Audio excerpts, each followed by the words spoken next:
Voir quelqu'un en fauteuil, c'est rare, un avocat d'autant plus. Donc en fait, j'aimerais vraiment profiter de toute l'attention qui sera forcément sur moi pour porter la voix des plus démunis.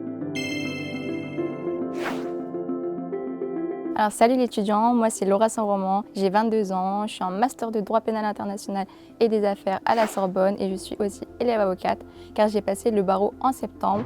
Alors je suis atteinte d'une maladie génétique, donc plus précisément d'une amyotrophie spinale type 2, ce qui fait que j'ai beaucoup moins de force au quotidien, je suis un peu bloquée dans mes mouvements et comme vous pouvez le voir, je suis en fauteuil roulant. Pour faire du droit, il faut commencer par une licence et moi je l'ai effectuée à l'université de Versailles-Saint-Quentin en Yvelines, donc à l'UVSQ. C'est une toute petite fac mais vraiment à taille humaine qui respecte chacun, qui est habitué à l'handicap, donc évidemment j'ai eu tous les aménagements nécessaires comme les cours adaptés par exemple, où je pouvais choisir mes horaires, choisir des personnes pour venir m'aider à sortir un cahier par exemple. Et surtout, j'ai eu tous les aménagements type technologique, donc un ordinateur, un logiciel de dictée vocale et évidemment le temps supplémentaire pour composer.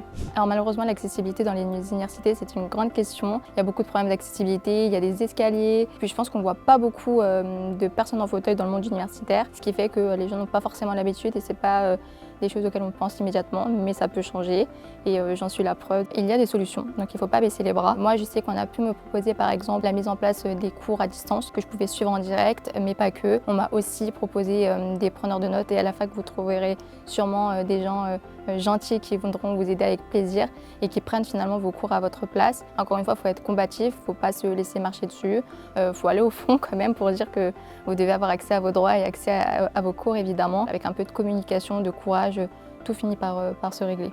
Alors moi j'ai eu la chance d'être majeure de promo 2 fois, donc c'est-à-dire que j'étais la première de ma promotion.